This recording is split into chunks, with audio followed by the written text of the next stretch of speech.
Up until about 2 days ago, this Thursday, 2 days ago, it was saying that there was like a 40-50% chance of it raining on Thursday. But since yesterday, that 40-50% went up to 80%, and so I got an 80% chance of it raining on Thursday. And so on Wednesday, I'm going to be working on my field over here on Wednesday. If I got an 80% chance of it raining on Thursday, I'm gonna go ahead and do something on Wednesday.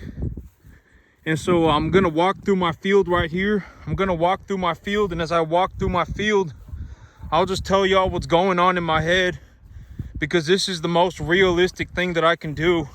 I have not walked through my field yet. I haven't taken a good look at what's going on. I haven't really taken any time to see what's going on. I got something here that's starting to put on seed. I think that this may be a ryegrass or something. But I got something here that's starting to put on seed a little bit. But it ain't the winter wheat. But as I walk through my field, I haven't taken any... this is going to be my first time walking through the field, seeing what I'm going to do. And I will let y'all know what's going on in my head, because that is the most realistic thing that I can do, right? And so... Okay, so what's going on in my field right now is that the last time I applied fertilizer on my field was 3 weeks ago. So it's been 3 weeks, and it's rained probably about 3 inches, right? It's the last time I put fertilizer on my field, it may have been about a month ago, somewhere between 3 weeks to a month ago, something like that. And over the last 3 weeks to a month, I got about 3 inches of rain. And so when I look at my field right now, as I walk through my field, what is going on in my head is, okay, so over the last 3 weeks, with the amount of rain that I have gotten, I would anticipate that so I always say that when I look at my field, I always say that I just anticipate that the grass will metabolize minerals in ratios, right? And when they metabolize the minerals in ratios, I usually the overall just most generic number that I use for grass is a 10-1-7 NPK.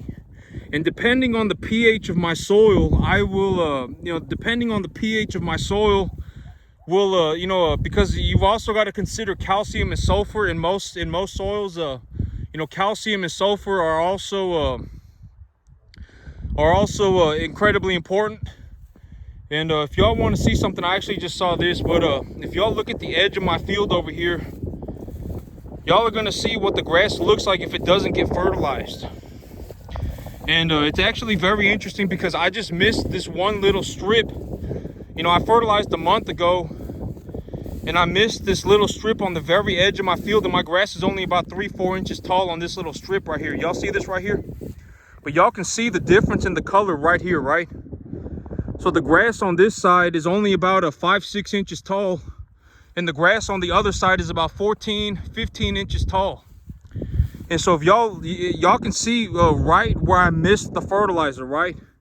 And this is what I mean by, if I mess up even a little bit, a lot of people, if y'all watch me doing this, you're not going to be able to understand the diligence that is required in growing a field like this, right? If I miss fertilizer one time, if I miss one opportunity for fertilizer, that is what my grass looks like.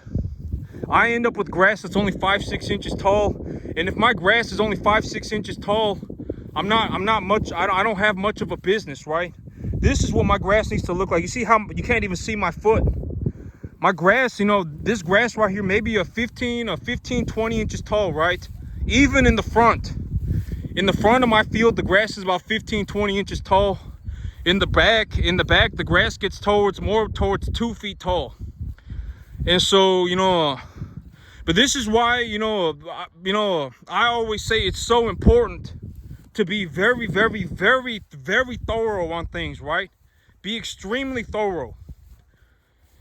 Because if you miss one opportunity, you will end up with a field that it's just not, I always, it's like what I've said repeatedly in the past. It's like, if I find small windows of opportunity, if I find small windows of opportunity to drastically increase the accumulation of biomass on my field, if I just do that a handful of times, my grass will legitimately grow 3 to 4 times more than if I do not utilize those small windows of opportunity. And so it's like, but that's a very good example. On the very edge of my field, I missed fertilizer, right? I did not put fertilizer on the very edge of my field, and I only missed fertilizer one time. I only missed it one time, and my grass is completely wrecked, right? I mean, it's only 5-6 inches tall, and the rest of my grass is like almost, you know, is over 16 inches tall, right? And I mean, look at the rest of my field compared to that little spot right there. And so that's a very good example of what happens when I do not fertilize properly. And so, you know, but that's a very good example. You know, this grass right here, you know, if I had, you know, honestly, if I had 100 cattle on this, they would not be able to eat this. But when I look at my field right now,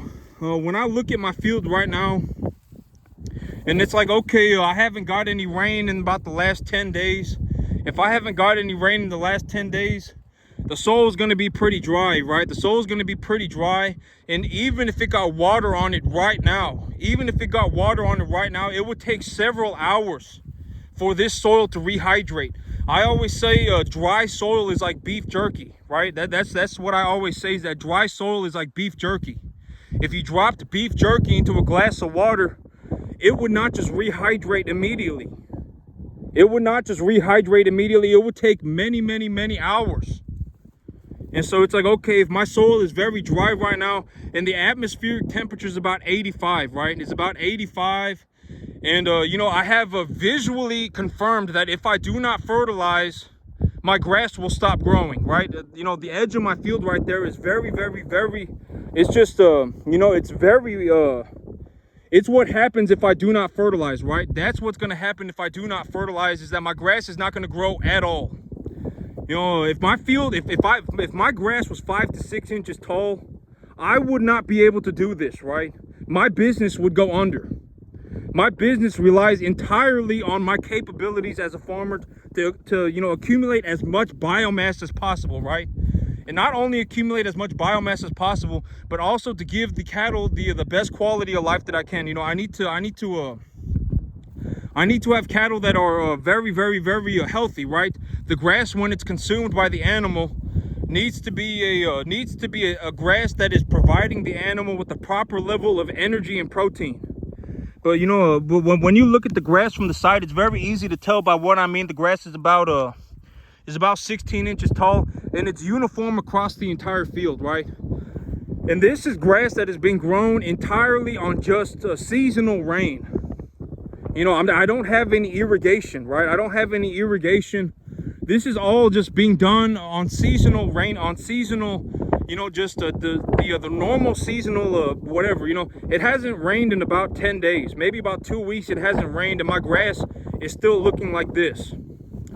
And so, you know, but the edge of my field is a very good example of what my field would have looked like across the entire field if I missed one fertilizer.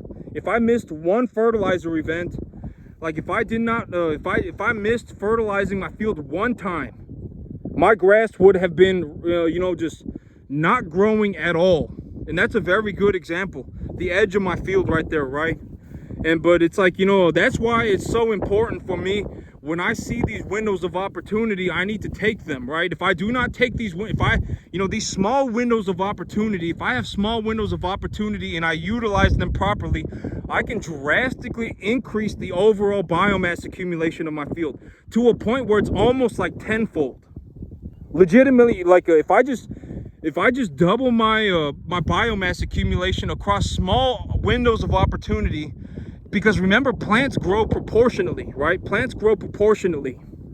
And so if I just utilize small windows of opportunity, I can increase the biomass accumulation of my field at a drastic pace, to the point where it's like now my grass is 2 feet tall. You know, I legitimately have enough grass to feed 100 cattle on 10 acres, right? Even 100 cattle would not be able to eat all of this. I mean, look at my field. This field is being grazed constantly.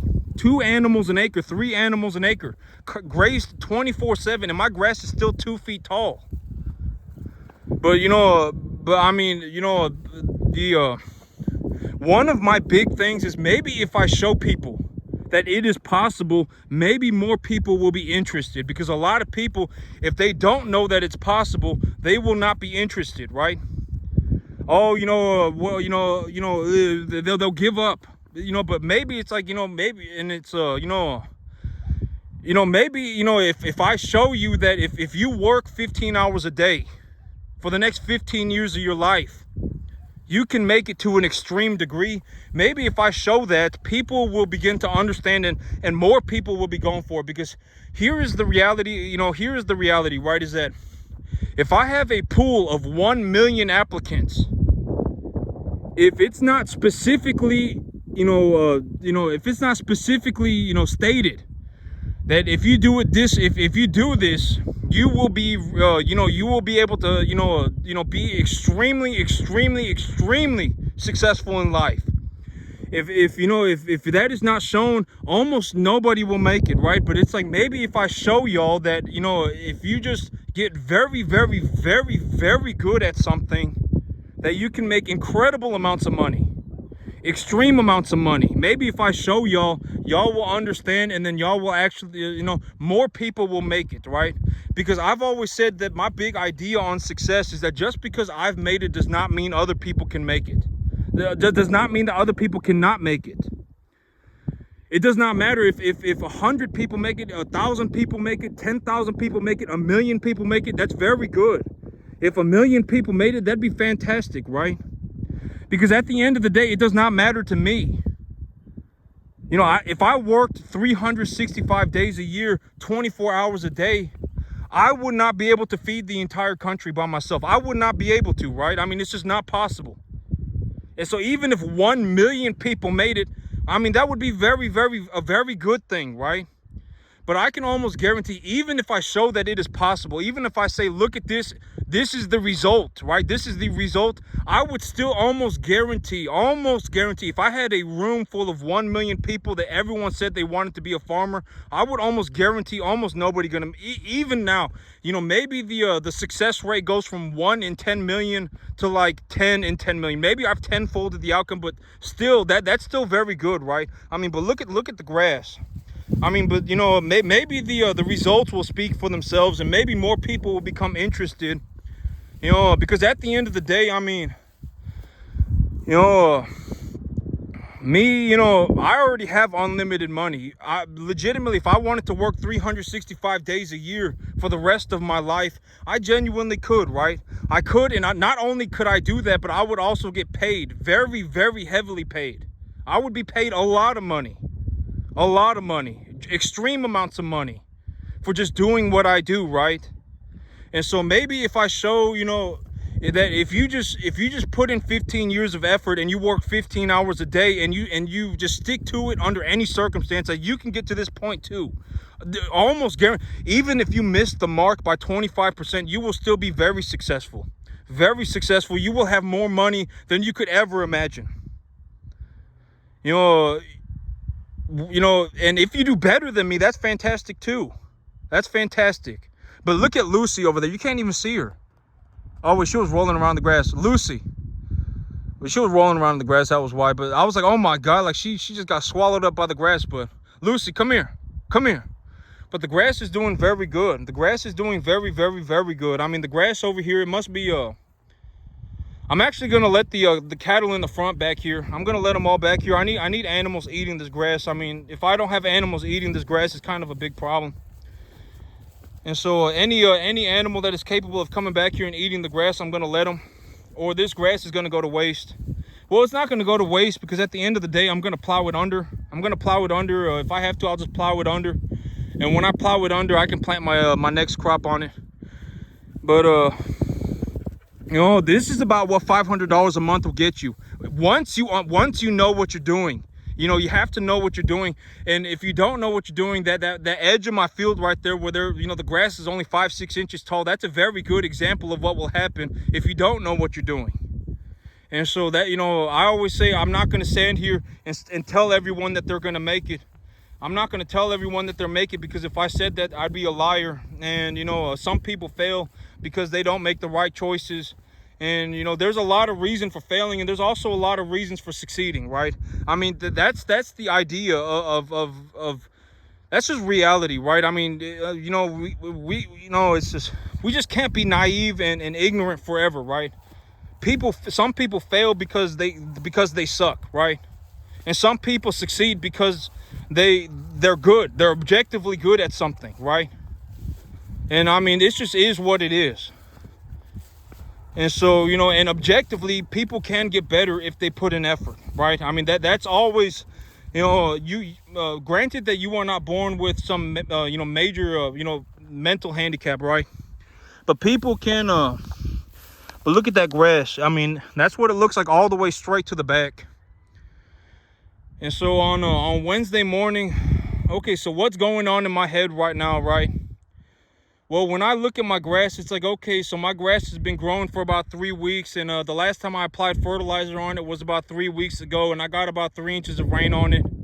And if I anticipate that my grass is utilizing, and if I see how dry my soil is, and I anticipate that it's not going to really rehydrate immediately. It's going to take a substantial amount of time for it to rehydrate. And I only got one rain event coming in this week. Oh, what I'll end up doing here is, you know, my opportunity to apply phosphorus and potassium are practically gone. When I see right now, the only things that I can what I'm going to do is I'm going to put a tiny bit of nitrogen on my field, a tiny bit of nitrogen, maybe about 10 pounds an acre. I'm going to put 10 pounds an acre on my field, maybe 10 to 20 pounds, 10 to 20 pounds of nitrogen on my field. And the extra nitrogen will promote vegetative growth in my plant material. At this point, I do not want the grass bolting. I want to delay bolting in the grass as long as possible. And so when I look at this grass right here, it's like, oh yeah, it's probably going to start flowering here pretty soon. And if I want to delay that, I can also delay that by adding nitrogen to the field. And I'm going to apply about 10 to 20 pounds of nitrogen per acre. And when I put the 10 to 20 pounds of nitrogen per acre, I am anticipating that I'll have another rain event here about next week. And the reason that I'm going to do 10 to 20 pounds of nitrogen is that when I look at my grass right now, over the last 3 weeks, I would say that biomass of this density has you know, on a minimum, probably you know, metabolized about 20 pounds of nitrogen per acre minimum. I mean, this grass is growing at a ballistic pace. I mean, this grass is accumulating biomass at a very rapid rate. And so when I look at my field, I would anticipate, I would just, you know, just mentally, I would just say, you know, I would just anticipate that this grass has metabolized a minimum of 20 pounds of nitrogen per acre over the last 3 weeks, minimum. And a good way to look at it is look at the grass on the field right here, and then look at the grass on the edge of my field, right? The grass on the edge of my field is only 5-6 inches tall, where the grass, you know, the rest of the grass is closer to, you know, 15-20 inches tall. And so, you know, when I look at it that way, this grass has probably metabolized closer to 30 or 40 or 50 pounds of nitrogen per acre. And so I'm just going to replenish some of that nitrogen. And I'm going to do it. I'm going to replenish about 20, because if I get 20 pounds, and it's also spring, right? It's also spring. And so I would anticipate that I have another rain event here in about a week, or about next week. I probably have another rain event. And if I have another rain event next week, I can always apply more nitrogen then, right? And if I'm anticipating that my grass is using about 15 pounds of nitrogen per week, you know, if I put 20 pounds of nitrogen on my field this week, and I put 20 pounds of nitrogen on my field next week, I will be at an excess of nitrogen, right? And so that is what is going through my head as of right now. You know, I see my grass, it's in a late vegetative state. It is accumulating biomass at an extreme pace. I want to delay the flowering. My ground is this dry. My ground is dry to a degree that even if I dumped water on it right now, it would not rehydrate immediately. And so, you know, if it will not rehydrate immediately, you know, if I do not believe that my ground will become extremely heavily saturated with water, I cannot apply positively charged fertilizer to my field. And so that, you know, positively charged fertilizers are gone, right? I cannot apply positively charged fertilizer. And so, you know, and then when I look at it that way, okay, so what does that leave me, and what do I want to do? I want to apply about 15 to 20. I want to apply about 10 to 20 pounds of nitrogen on my field per acre. And if I apply 10 to 20 pounds of nitrogen per acre this week, by next week, I would anticipate that I'm going to have some more rain. And, you know, and if it turns out that I don't have rain for 2 weeks, I can always apply a bit more nitrogen in 2 weeks. But it's March, right? It's starting to turn into spring. And in the spring, we tend to get pretty significant amounts of rain. And so that is what is going through my head. That is the totality of the situation of what is going through my head right now. And the animals are all back here grazing it. You know, I need to push some more cattle. I was going to vaccinate my calves and let them back onto the back of the field here, but I forgot to bring home the Covexinate, the black leg vaccine. I forgot to bring that home on my way home from work today. I forgot to bring that home, and so I'm gonna have to vaccinate them tomorrow and then let them out back here.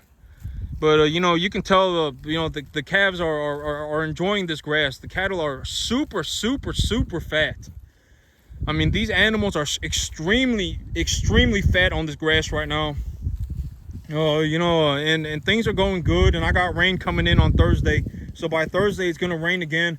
And if I just you know, this grass, I know that this may seem crazy, but if I just get some more rain on this grass is gonna accumulate. I always say plants grow proportionately, right? But also, you know, one of the things that'll probably happen here pretty soon is that if the grass accumulates too much biomass too quickly, then it will also increase the demand for water, and at that point the plant may actually not be able to grow anymore. And so I need to anticipate that as well, because if the plant does not have enough water, you know, the larger a plant is, you know, I always say the plants, they absorb water through their roots and release it through their pores so that they can trade the water molecules for carbon dioxide, right? That's the big idea of water, is that when the plants take up the water, they will excrete the water molecules through the bottom of their leaves through microscopic pores called stomata.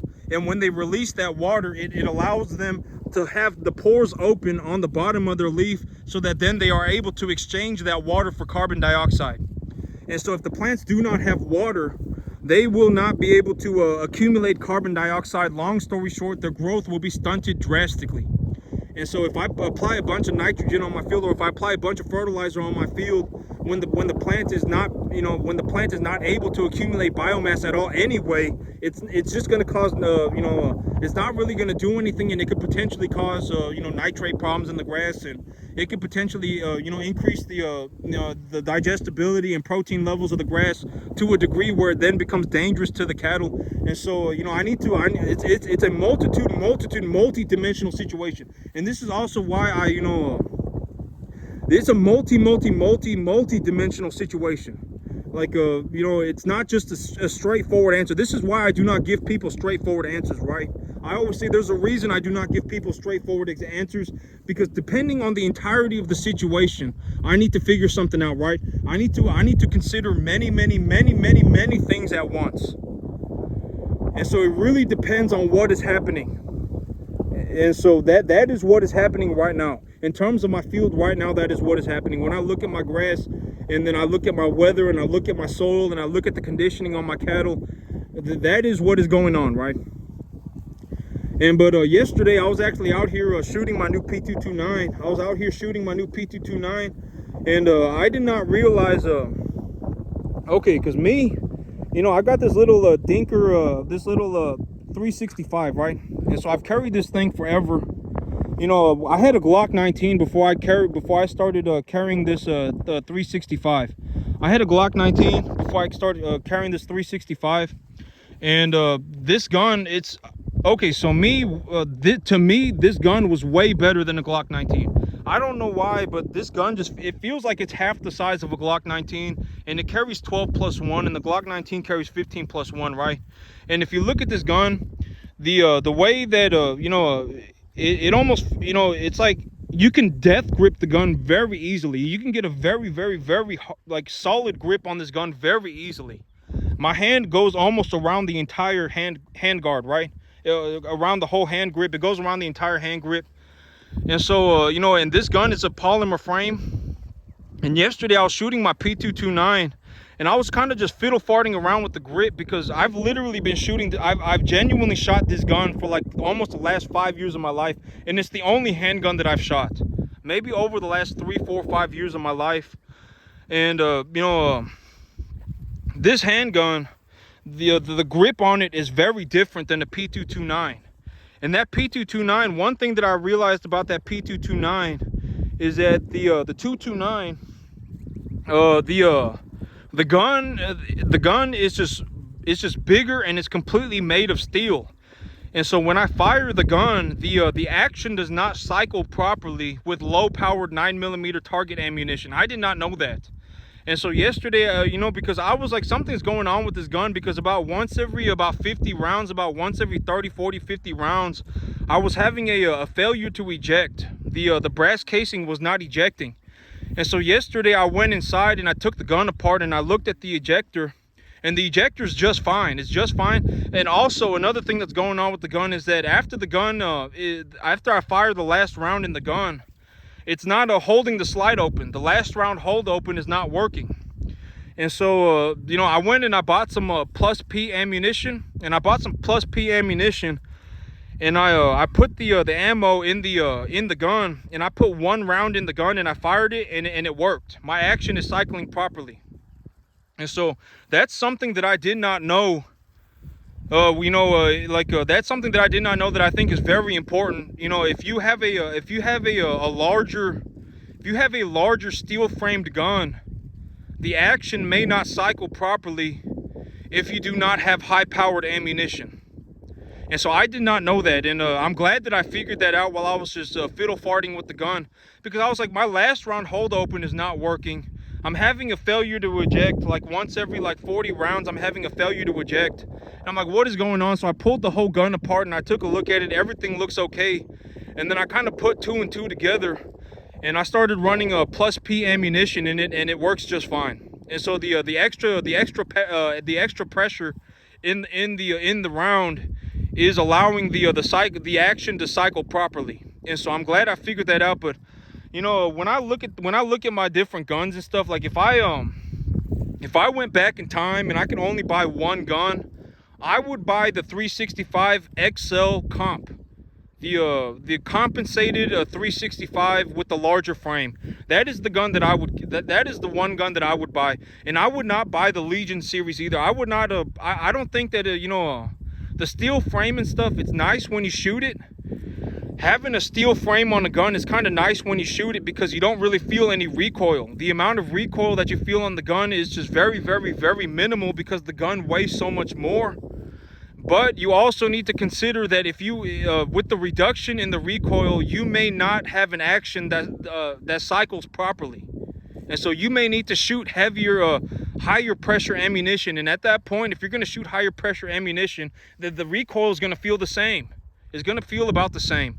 And so like me, if I could go back in time and I could only buy one gun, which I can't, because, I can buy whatever gun that I want, right? At the end of the day, I always say if my grass is going up in a vertical line, my bank account is going up in a vertical line. And my bank account is going up in a vertical line right now. And so if I want to buy 3, 4, 5, 6, 7, 8, 9, 10, 15 guns, I'll just go and buy 15 guns. It don't matter to me, right? It just don't matter to me. The $8,000, the $9,000, it's like, that's not even 1 month of pay, right? I can legitimately make, $8,000, $9,000 in like 3 weeks. And so it's like whatever, right? And so if I want to buy a gun, I'll just buy it. It don't matter. And right now I've been looking at a 365 XL Comp. But I'm going to carry my P229. I'm going to carry it. The thing I like about the P229 is that it is that short reset trigger with the single action is very nice. It's a very, very, very nice trigger system. And I'm going to carry that 229, and I just got to run, the only thing about that 229 is that the ammo for it, legitimately, one round of that high pressure stuff costs almost as much as a round of 308. I can buy it cost me like $1.30 a round, $1.25 a round to buy high pressure ammunition. But at the end of the day, it's like, you know, I'm not really even worried about that, right? I mean, because it's like, you know, I can always practice with the lower powered FMJ target ammunition, and it gives me a good opportunity to work on malfunctions. It gives me a good opportunity to work on malfunctions, and and it's whatever, right? But if I put high pressure ammunition into the gun, it will then cycle properly, and I mean, that's fine by me. But if the gun becomes too heavy, then I'll just I can always carry this gun too, right? I can always carry this gun again, but and if I want to buy a 365 XL comp, I'll just buy a 365 XL comp. I mean, they're like $700, and so but that's one thing that I realized while practicing with my 229 yesterday.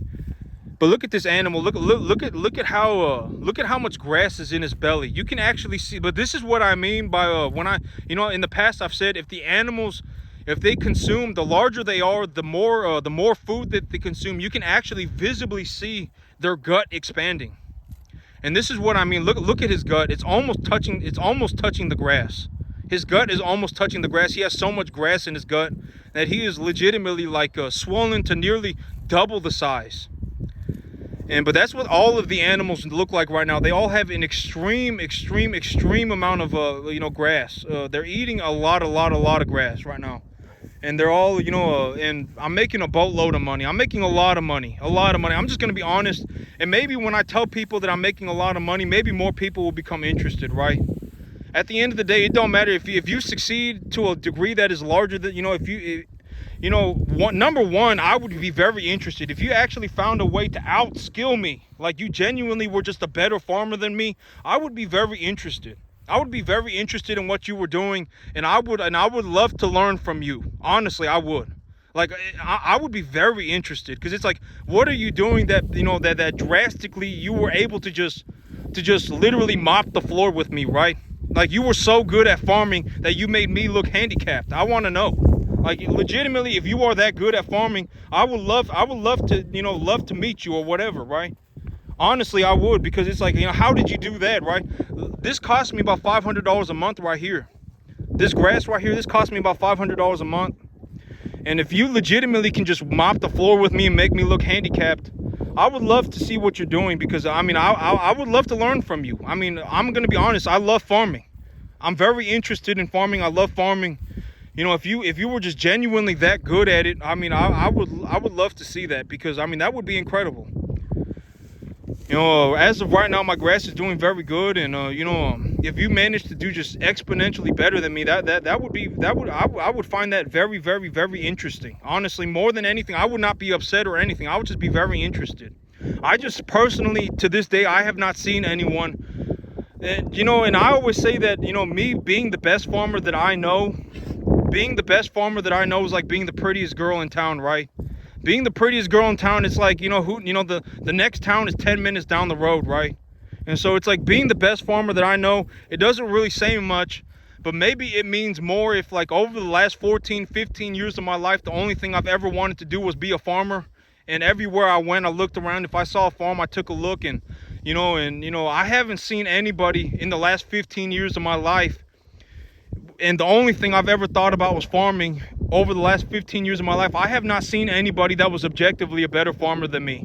I have not seen it.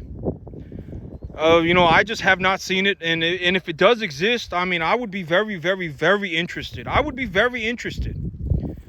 Because it doesn't matter to me, right? Like me, I already have unlimited money. There's legitimately not any amount of money that someone could pay me to make me, like, in all honesty, I would not even help people for $100,000 at this point.